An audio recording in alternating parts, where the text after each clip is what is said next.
Hello friends, ഇന്ന് ഞാൻ വന്നിരിക്കുന്നത് എല്ലാവർക്കും കോമൺ ആയിട്ട് അറിയാവുന്ന, എന്നാലും എത്ര അറിഞ്ഞാലും നമ്മുടെ കുട്ടികൾക്കൊക്കെ വരുന്നൊരു കേസായതുകൊണ്ട് കൂടുതൽ ആളുകൾ സെർച്ച് ചെയ്യുന്നൊരു ടോപ്പിക്കാണ്. നിങ്ങൾക്ക് എല്ലാവർക്കും അറിയാം, ADHD എന്ന ഓമന പേരിട്ട് വിളിക്കുന്ന attention deficit hyperactivity disorder.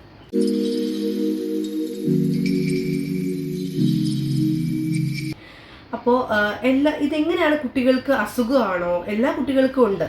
നമ്മൾ കുറച്ചൊക്കെ ശ്രദ്ധയില്ലായ്മയും കുറച്ചൊക്കെ നമ്മൾ പറയില്ലേ റെസ്റ്റ്ലെസ് ആയി നടക്കുക, ചാട്ടവും വെകിളിത്തരമൊക്കെ എല്ലാവർക്കും ഉണ്ടെങ്കിലും ഇതെങ്ങനെയാണ് നമുക്ക് അസുഖമാണോ അല്ലയോ എന്ന് മനസ്സിലാക്കാൻ പറ്റുക? അല്ലെങ്കിൽ ഒരു പാരൻസിന് തന്നെ എങ്ങനെ മനസ്സിലാക്കാം ഇതിലേതാണ് അസുഖം, ഏതാണ് ഒരു ട്രെയിറ്റ് ആയിട്ടുള്ളത്, അതെങ്ങനെ മനസ്സിലാക്കാമെന്നാണ് ആദ്യം പറയുന്നത്.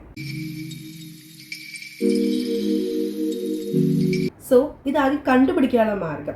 അതിന് കണ്ടുപിടിക്കണമെങ്കിൽ ഫസ്റ്റ് ഓഫ് ഓൾ എന്താണ് attention deficit hyperactivity disorder എന്ന് നോക്കാം. ഇതിൽ 3 പേര് ഓൾറെഡി തന്നെ പറയുന്നുണ്ട്: അറ്റൻഷൻ ഡെഫിസിറ്റ്, ഹൈപ്പർ ആക്ടിവിറ്റി, പിന്നെ ഇമ്പൾസിവിറ്റി. ഇത് 3 ആയിരിക്കും ഇതിൻ്റെ കമ്പോണൻസ്. ഇത് 3 എന്താണെന്ന് ചോദിച്ചാൽ നമുക്ക് പെട്ടെന്ന് മനസ്സിലാക്കുന്നതിൽ എളുപ്പത്തിൽ പറയുകയാണെങ്കിൽ, അറ്റൻഷൻ ഡെഫിസിറ്റ് എന്ന് പറഞ്ഞാൽ സാധാരണ കുട്ടികൾ കാണിക്കുന്ന ശ്രദ്ധ കുറവല്ല. ഒരു കാര്യം നമുക്ക് ചുറ്റും നടക്കുന്ന ഒന്നിനെയും ഇവർ ലിസൺ ചെയ്യില്ല. ഇപ്പോൾ ഇങ്ങോട്ട് മുഖത്തോട്ട് നോക്കുന്നൊക്കെ പറഞ്ഞു കഴിഞ്ഞാൽ ഒരു രീതിയിലും അവർക്കത് ഫോളോ ചെയ്യാനോ അല്ലെങ്കിൽ മുഖത്തോട്ട് നോക്കാനോ, ഒരു കാര്യത്തിൽ തന്നെ ഇപ്പോൾ ഒരു ഗെയിമൊക്കെ കൊടുത്തു കഴിഞ്ഞാൽ ഒരു സാധാരണ കുട്ടികളെക്കാൾ വളരെ കുറവ് സമയം മാത്രമേ ആ ഒരു ഗെയിം പെർസിസ്റ്റ് ചെയ്യാനോ അല്ലെങ്കിൽ അത് കൊണ്ടുപോകാനോ ഒക്കെ പറ്റുള്ളൂ ഇവർക്ക്. അല്ലാതെ ഒരു കാര്യത്തിൽ തന്നെ കുറച്ച് നേരം ഇരിക്കാൻ പറഞ്ഞാൽ അവർക്ക് ബുദ്ധിമുട്ടായിരിക്കും. ഇപ്പോൾ ഒറ്റ വാക്കി പറയുകയാണെങ്കിൽ, ഗെയിം വെച്ച് പറയുകയാണെങ്കിൽ ഇത്രയേ ഉള്ളൂ. ഒരു കാര്യത്തിൽ ഒരുപാട് നേരം ശ്രദ്ധ കൊടുത്തിരിക്കാനുള്ളൊരു എബിലിറ്റി ഈ കുട്ടികൾക്ക് ഉണ്ടാവില്ല. അതാണ് അറ്റൻഷൻ ഡെഫിസിറ്റ് എന്നതുകൊണ്ട് ഉദ്ദേശിക്കുന്നത്. നോർമലി സ്കൂൾസിൽ നിന്നൊക്കെ കുറേ പേര്, ടീച്ചേഴ്സും ഒക്കെ പാരൻസിനെ വിളിച്ച് പറയുന്നുണ്ടാവും ക്ലാസ്സിൽ ശ്രദ്ധിക്കുന്നില്ല അല്ലെങ്കിൽ പറയുന്ന കാര്യങ്ങളൊന്നും ഫോളോ ചെയ്യുന്നില്ല. അപ്പോൾ എല്ലാം attention deficit hyperactivity disorder കൊണ്ടാവണമെന്നല്ല.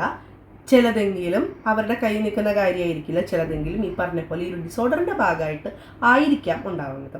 So അങ്ങനൊരു കണ്ടീഷനൊക്കെ വരികയാണെങ്കിൽ നമുക്ക് നല്ലൊരു സൂപ്പർവിഷൻ തേടുക അല്ലെങ്കിൽ ഒരു ഹെൽപ്പ് സീക്ക് ചെയ്യുന്നതുകൊണ്ട് ഒരു തെറ്റുമില്ല.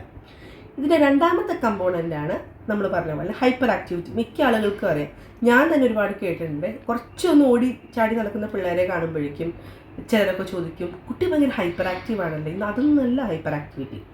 നോർമലി ഒരു 2, 3, 4 ഏജൊക്കെ ഉള്ളവർ, ഇപ്പോൾ നമ്മൾ ടെറിബിൾ 2 എന്നാണ് പറയുക. അതായത് ആ സമയത്ത് ഓൾറെഡി അവർ ചാടിയും തുള്ളിയും റെസ്റ്റ്ലെസ് ഒക്കെ ആയിരിക്കും. പക്ഷേ അതിൻ്റെ ഒരു പീക്ക് ലെവലിലാണ് ഇവിടുത്തെ ഹൈപ്പർ ആക്ടിവിറ്റി ഡിസോർഡറിലുണ്ടാകുന്ന ഹൈപ്പർ ആക്ടിവിറ്റി. അതായത് അവർക്ക് ഒരു മിനിറ്റ് പോലും ഒരു സ്ഥലത്ത് തുടർന്നിരിക്കാൻ പറ്റില്ല. അവർ ഫുൾ ടൈം ഓടിച്ചാടി അല്ലെങ്കിൽ എപ്പോഴും എന്തെങ്കിലുമൊക്കെ ചെയ്തുകൊണ്ടിരിക്കണം. ഒന്നും പറ്റില്ലെങ്കിൽ അവരുടെ കയ്യിൽ എന്തെങ്കിലുമൊക്കെ വേണം. ഇപ്പോൾ അറ്റ്ലീസ്റ്റ് അവരുടെ കൈ ഒന്നും ഇല്ലാണ്ട് കുറച്ച് നേരം ഒന്നിങ്ങനെ സ്റ്റേബിളായിട്ട് ഇരിക്കാൻ പറഞ്ഞാൽ അവർക്ക് പറ്റില്ല.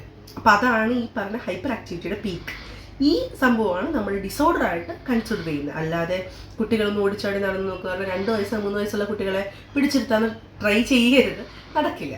സോ ഇതാണ് ഹൈപ്പർ ആക്ടിവിറ്റിയുടെ അടുത്ത കേസ്. ഇപ്പോൾ അവർക്ക് ക്ലാസ് ടൈമിൽ, ഇപ്പോൾ അവർക്ക് അറിയാമല്ലോ, നോർമലി കുട്ടികൾ ക്ലാസ് സമയങ്ങളിലോ ക്ലാസ് എടുത്തുകൊണ്ടിരിക്കുന്ന സമയങ്ങളിലോ ഇറങ്ങി ഓടരുത് എന്നൊക്കെ ഒരു ബേസിക് ആയിട്ടുള്ളൊരു ബോധം ഉണ്ടാവും.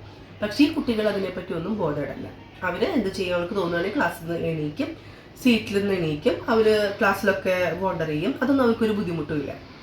സോ ഇതാണ് ഹൈപ്പർ ആക്ടിവിറ്റിയുടെ ആ ഒരു ബേസിക് ആയിട്ടുള്ള സിംറ്റം, നമുക്ക് പെട്ടെന്ന് മനസ്സിലാക്കാൻ പറ്റുന്ന സിംറ്റം എന്ന് പറയുന്നത്. ഇനി ഇമ്പൾസിവിറ്റി എന്ന് പറയും. നമുക്ക് ഒറ്റ വാക്കി പറയുകയാണെങ്കിൽ, ഒന്നിനു വേണ്ടി അവർക്ക് വെയിറ്റ് ചെയ്യാനൊന്നും പറ്റില്ല. അവർക്ക് ഇപ്പോൾ വേണമെങ്കിൽ ഇപ്പം തന്നെ വേണം. നമ്മൾ പറയില്ലേ, ഇപ്പോൾ ക്യൂ ഒക്കെ നിൽക്കുന്ന അല്ലെങ്കിൽ ഇങ്ങനെ ടേൺസ് നോക്കുക അല്ലെങ്കിൽ ഊഴം കാത്തു നിൽക്കുന്ന ഒരു സിറ്റുവേഷൻ, അങ്ങനെയൊക്കെ വരികയാണെങ്കിൽ ഇവർക്ക് പറ്റൂല. അവർക്ക് പെട്ടെന്ന് അവരുടെ കാര്യങ്ങളെല്ലാം അപ്പം തന്നെ നടക്കണം, അല്ലെങ്കിൽ അവരൊരു കാര്യം വിചാരിച്ചത് അപ്പം തന്നെ നടക്കണം. അതാണ് ഇമ്പൾസിവിറ്റി എന്നുകൊണ്ട് മെയിനായിട്ട് ഉദ്ദേശിക്കുന്നത്. മാത്രമല്ല അത്യാവശ്യം നല്ല രീതിയിൽ, അതായത് അവർ വളരെയധികം ഇമ്പൾസീവ് ആയിരിക്കും. സാധാരണ കുട്ടികളെയൊക്കെ കമ്പയർ ചെയ്ത് നോക്കുമ്പോൾ ഒത്തിരി ഇമ്പൾസീവ് ആയിരിക്കും. നമുക്കത് വിസിബിളായിട്ടുള്ള ചേഞ്ചസിലൂടെ തന്നെ മനസ്സിലാക്കാനായിട്ട് പറ്റും. സോ ഇത് 3 കൂടെ ചേരുന്നതാണ് ഈ ഡിസോർഡർ എന്ന് പറയുന്നത്. നോർമലി നമ്മുടെ കുട്ടിയുടെ ഒരു ഡെവലപ്മെൻറ്റൽ ഏജ് വെച്ച് നമുക്ക് ഏതാണ്ടൊരു ധാരണ കിട്ടും, അല്ലെങ്കിൽ നമുക്ക് ഈ പറഞ്ഞ പോലെ നല്ല പ്രോപ്പർ ആയിട്ടുള്ള ഒരു അഡ്വൈസ് സീക്ക് ചെയ്യാനും പറ്റും. അങ്ങനെയുള്ള സിറ്റുവേഷൻ വരുമ്പോൾ ഒരുപാട് വെച്ച് വൈകിക്കാതെ, ഒത്തിരി സോഷ്യൽ സ്റ്റിഗ്മ, അവരെന്ത് വിചാരിക്കും, ഇവരെന്ത് വിചാരിക്കും, എൻ്റെ കുട്ടിയെ ഇങ്ങനെ ലേബൽ ചെയ്യും, ഇതൊന്നും നമ്മൾ ചിന്തിക്കേണ്ട. കുട്ടിക്ക് അസുഖം ഉണ്ടെങ്കിലും കുട്ടിക്ക് അസുഖമില്ലെങ്കിലും ലേബലിംഗ് ഒക്കെ അതുപോലെ നടക്കും. സോ അപ്പോൾ ആ സമയത്ത് നമ്മൾ പ്രോപ്പറായ രീതിയിൽ ചെറുപ്പം തൊട്ട് തന്നെ നല്ലൊരു ട്രീറ്റ്മെൻറ്റ് എടുക്കുകയാണെങ്കിൽ ഒരു നല്ല പേഴ്സൻറ്റ് വരെ ഇമ്പ്രൂവ്മെൻറ്റ് കാണിക്കുന്ന ഒരു ഡിസോർഡറാണ് ഈ പറഞ്ഞ attention deficit hyperactivity disorder. ഇത് നോർമലി ഒരു ന്യൂറോ ഡെവലപ്മെൻറ്റൽ ഡിസോർഡർ എന്നാണ് പറയുന്നത്. അതിൻ്റെ കാരണം എന്താണെന്ന് വെച്ചാൽ കുട്ടിയുടെ ഒരു ഡെവലപ്മെൻറ്റൽ ഏജ്, അതായത് ഇപ്പോൾ കുട്ടി ഡെവലപ്പ് ചെയ്ത് വരുന്ന ഇമ്പ്രൂവ് ആയി വരുന്ന ആ ഒരു സമയത്തായിരിക്കും ഈ ഒരു ഡിസോർഡർ കാണുന്നത്. അതുകൊണ്ട് തന്നെ അതിൻ്റെ ബേസിക് റീസൺസ് ജെനറ്റിക്കലായിരിക്കാം, അല്ലെങ്കിൽ കുഞ്ഞ് വയറ്റി കിടന്ന സമയത്തുണ്ടായിട്ടുള്ള പല എക്സ്പോഷർസും കാര്യങ്ങളായിരിക്കാം, അല്ലെങ്കിൽ നമ്മുടെ ഫാമിലി റിലേറ്റഡ് ആയിട്ട് വരുന്ന എന്തെങ്കിലും കാര്യങ്ങളായിരിക്കാം. അതുകൊണ്ടാണ് ഇതിനെ ന്യൂറോ ഡെവലപ്മെൻറ്റൽ ഡിസോർഡർ അല്ലെങ്കിൽ ജന്മനാലുള്ള ഒരു സംഭവം എന്നുള്ള രീതിയിൽ പറയുന്നത്. വിസിബിളായിട്ട് അത് കണ്ടുവരുന്നത് ഈ ഒരു ടോഡ്ലർഹുഡ് സമയത്തൊക്കെ ആവുമ്പോഴായിരിക്കും. ഇനി നമുക്ക് നമ്മുടെ വീട്ടിൽ തന്നെ കുറച്ച് കാര്യങ്ങളൊക്കെ ചെയ്യാൻ പറ്റും. ഇപ്പം ഏത് തെറാപ്പിക്ക് കൊണ്ടുപോയാലും ഫുള്ളായിട്ട് ആ ഒരു തെറാപ്പിയെ മാത്രം നോക്കാതെ ആസ് എ പാരൻറ്റ് നമുക്ക് അവരെ ഹെൽപ്പ് ചെയ്യാൻ പറ്റുന്ന കുറേ മെത്തേഡ്സ് ഉണ്ട്. അതിൽ ഒരു മെത്തേഡ് എന്ന് പറഞ്ഞാൽ അവരുടെ അറ്റൻഷൻ മാക്സിമം പിടിച്ചെടുത്താൻ തരത്തിലുള്ള എക്സസൈസസും കാര്യങ്ങളും വീട്ടിൽ തന്നെ കൊടുക്കാൻ പറ്റുന്നതുണ്ട്. അത് ഡീറ്റെയിൽ ആയിട്ട് മറ്റൊരു വീഡിയോയിൽ വന്ന് കുറച്ച് എക്സസൈസസ് ഒക്കെ ഞാൻ നിങ്ങൾക്ക് പരിചയപ്പെടുത്തി തരാം. ബ്രെയിൻ എക്സസൈസസ് ആണ്. കുട്ടികളെ കുറച്ച് നേരമൊക്കെ പിടിച്ചിരുത്തുന്ന അവരുടെ ഓൾറെഡി ഈ ചാനലിൽ തന്നെ ഇതിന് മുന്നിട്ടുണ്ടായിരുന്നു പൊട്ടൊക്കെയുള്ള സംഭവം. അപ്പോൾ ആദ്യമൊന്നും അവരവിടെ വന്ന് ഇരിക്കുന്നോ നമ്മൾ പറയുന്ന പോലെ അത് എടുത്തു വെക്കുന്നു എന്നുള്ള ഒരു പ്രതീക്ഷയൊന്നും വേണ്ട. പക്ഷേ ഗ്രാജുവലി എത്രമാത്രം ഗെയിം ഇൻട്രസ്റ്റിംഗ് ആയി കൊണ്ടുപോകുന്നോ അത്രമാത്രം ഇൻട്രസ്റ്റിംഗ് ആയി കുട്ടികൾ ഇരിക്കും. പുതിയൊരു സാധനത്തോട് അവർക്കൊരു ക്യൂരിയോസിറ്റി ഉള്ള പോലെയൊക്കെ നമ്മൾ പ്രസൻറ്റ് ചെയ്യുകയാണെങ്കിൽ കുറച്ചൊക്കെ ഇരുന്നൊന്നും വരും. ഇപ്പോൾ തെറാപ്പിക്ക് ശേഷം അല്ലെങ്കിൽ തെറാപ്പിക്ക് പോകുന്നതിൻ്റെ കൂടെ തന്നെ നമ്മൾ വീട്ടിലെ ചെറിയ ചെറിയ എക്സസൈസസും കാര്യങ്ങളും ചെയ്യിപ്പിക്കുക. വേണമെങ്കിൽ നമുക്ക് ഒന്നും വേണ്ട, നമുക്ക് തുണി മടക്കിപ്പിക്കുക, അല്ലെങ്കിൽ അങ്ങനെ എന്തെങ്കിലും അവരെ പിടിച്ചെടുക്കുന്ന രീതിയിലുള്ള കുറച്ച് കാര്യങ്ങളൊക്കെ ചെയ്യുമ്പോൾ അറ്റൻഷനും ഹൈപ്പർ ആക്ടിവിറ്റിയും കുറയ്ക്കാം എന്നല്ല, മറിച്ച് നമുക്ക് ഒന്നും കൂടെ അവരെ ഒന്ന് മോഡിഫൈ ചെയ്യാനായിട്ട് അതുവഴി പറ്റും. ഹൗസ് കോർ ആക്ടിവിറ്റീസ് ആയാലും അവരെ കൊണ്ട് പറ്റുന്ന കാര്യങ്ങൾ അതുകൊണ്ട് നമ്മൾ അവരെ കൂടെ അസോസിയേറ്റ് ചെയ്ത് നമ്മുടെ കൂടെ എന്തെങ്കിലും കാര്യങ്ങൾ കൊളാബറേറ്റ് ചെയ്ത് ചെയ്യിപ്പിക്കുമ്പോൾ കുറച്ചൊക്കെ ഒരു ഇമ്പ്രൂവ്മെൻറ്റ് വരും. അത് കുറേ ഗെയിംസ് അവൈലബിൾ ആണ്.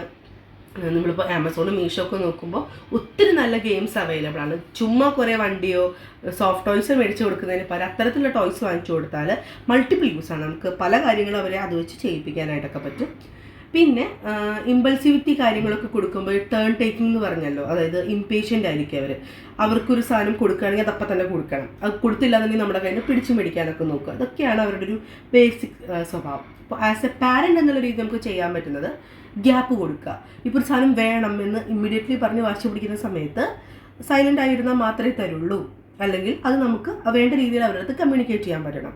ഇപ്പോൾ അവർ ബഹളം വെച്ചിരിക്കുകയാണെങ്കിൽ ഒരു രീതിയിലും കൊടുക്കരുത്. എപ്പോൾ ബഹളം നിർത്തുന്നു അപ്പോൾ മാത്രം അവർ ആവശ്യപ്പെട്ട സാധനം കൊടുക്കുക. ഇങ്ങനെയുള്ള ചെറിയ ചെറിയ കാര്യം അലോങ് വിത്ത് നമ്മുടെ സ്വയം ട്രീറ്റ്മെൻ്റ് അല്ല, അലോങ് വിത്ത് പ്രോപ്പർ തെറാപ്പി നമുക്ക് നല്ല രീതിയിലുള്ള ഇമ്പ്രൂവ്മെൻറ്റ് ഉണ്ടാക്കിയെടുക്കാൻ പറ്റുന്ന ഒന്നാണ്. ഇപ്പോൾ തന്നെ ഈ റീസെൻ്റ്ലി ഒരുപാട് സെലിബ്രിറ്റീസൊക്കെ പറഞ്ഞ് നിങ്ങളൊക്കെ കണ്ടു കാണും. ADHD ഉള്ള ആളുകൾക്ക് നോർമൽ ലൈഫ് പോസിബിളാണ്, അത് പ്രോപ്പറായ രീതിയിൽ ട്രീറ്റ് ചെയ്തിട്ടുണ്ടെങ്കിൽ. അപ്പോൾ അതൊരു വലിയ രോഗം എന്നല്ല, എന്നാലും അതൊരു രോഗം തന്നെയാണ്. പക്ഷെ നമുക്ക് നമ്മുടെ കൺട്രോൾ നിർത്താൻ പറ്റുന്ന ഒരു രോഗമാണ്. അതല്ലാതെ നമ്മുടെ കൺട്രോൾ നിർത്താൻ പറ്റാത്ത ഒരുപാട് കേസുകൾ കുട്ടികൾക്ക് വരുന്നുണ്ട്. അത് ഓരോ സമയത്തായിട്ട് ഞാൻ നിങ്ങളുടെ അടുത്തൊന്ന് പറയാം. സോ ഇങ്ങനെയുള്ള കേസുകൾ വന്നാൽ ഉടനെ തന്നെ നിങ്ങൾക്ക് ഒരു തെറാപ്പിക്ക് കൊണ്ടുപോകാവുന്നതാണ്. ആദ്യം അവരതിൻ്റെ പ്രോപ്പറായ അസസ്മെൻ്റ് ഒക്കെ എടുക്കും. അറ്റൻഷൻ ഉണ്ടോ കുട്ടിക്ക്, കോൺസെൻട്രേഷൻ എന്തുമാത്രമുണ്ട്, എത്ര നേരം അടങ്ങിയിരിക്കാനൊക്കെ പറ്റുന്നുണ്ട് എന്നുള്ളൊരു ബേസിക് ആയിട്ടുള്ള അസസ്മെൻറ്റും സ്ക്രീനിങ്ങും ഒക്കെ ആദ്യം ഈ തെറാപ്പിസ്റ്റുകളോ അല്ലെങ്കിൽ സൈക്കോളജിസ്റ്റുകളോ എടുക്കും. അതിനുശേഷമായിരിക്കും അവർ ഇവർക്ക് അറ്റൻഷൻ ഡെഫിസിറ്റ് ഡിസോർഡർ ആണോ അതോ സാധാരണ കുട്ടികൾക്കുള്ളൊരു ബിഹേവിയർ പ്രോബ്ലം അല്ലെങ്കിൽ ഒരു ടെമ്പർ ടാൻഡ്രം മാത്രമേ ഉള്ളൂ എന്നവർ പറയുന്നത്. അപ്പോൾ അതിനനുസരിച്ചിട്ട് അവർ പറയുന്ന രീതി ഫോളോ ചെയ്താൽ ഒരു പ്രശ്നവുമില്ല. എല്ലാം പോലെ തന്നെ ഇത് മാനേജ് ചെയ്ത് വെക്കാൻ പറ്റുന്നതാണ്. മാനേജ് ചെയ്യാൻ പറ്റാത്ത ഒത്തിരി ഡിസോർഡേഴ്സ് ഉണ്ട്. അത് ഒരിക്കലും മാറില്ല, നമുക്ക് അസിസ്റ്റ് ചെയ്ത് കൊണ്ടുപോകാനേ പറ്റുള്ളൂ. അത് വെച്ച് നോക്കുമ്പോൾ ADHD കമ്പാരിറ്റീവ്ലി ഭേദമാണ്. ഇപ്പോൾ ഞാൻ പേരെടുത്ത് തന്നെ പറയാം, ഫഹദ് ഫാസിലിൻ്റെ ഒക്കെ ഒത്തിരി ഇൻ്റർവ്യൂസൊക്കെ നിങ്ങൾ കണ്ടു കാണും. ADHD ഉണ്ടായിരുന്നു എന്നൊക്കെ പറയും. ADHD ഉള്ള ഒരുപാട് പേരുണ്ട്, പക്ഷെ അവരെല്ലാം സക്സസ്ഫുൾ ആവുന്നുണ്ട്. സോ അവരെപ്പോലെ നമ്മുടെ കുട്ടികളെയും സക്സസ്ഫുൾ ആക്കാൻ പറ്റും. എല്ലാം പ്രോപ്പറായ രീതിയിൽ പ്രോപ്പറായ സമയത്ത് നമ്മൾ കണ്ടുപിടിക്കുക, ട്രീറ്റ് ചെയ്യുക. അപ്പോൾ എപ്പിസോഡ് എല്ലാവർക്കും യൂസ്ഫുൾ ആയി എന്ന് തോന്നുന്നു. ഞാൻ പറഞ്ഞ പോലെ കുറച്ച് ബ്രെയിൻ എക്സസൈസും കാര്യങ്ങളുമായിട്ട് ഞാൻ അടുത്ത് തന്നെ വരാം. ഇൻ ബിറ്റ്വീൻ ഒരു ഗ്യാപ്പ് വന്നു, അതുകൊണ്ടാണ് പെട്ടെന്ന് ഞാനൊരു വീഡിയോ ഇട്ടത്. അപ്പോൾ കുറച്ച് എക്സസൈസസ്, അറ്റൻഷനൊക്കെ കുട്ടികളെ പിടിച്ചു നിർത്താൻ പറ്റുന്ന, അല്ലെങ്കിൽ കുറച്ച് നേരം അവരെ ക്ഷമിച്ചൊരു സ്ഥലത്ത് ഇരുത്താൻ പറ്റുന്ന കുറച്ച് ഗെയിംസും കുറച്ച് എക്സസൈസസും ഒക്കെ ആയിട്ട് ഞാൻ വരാം. അപ്പോൾ എല്ലാവർക്കും ബൈ.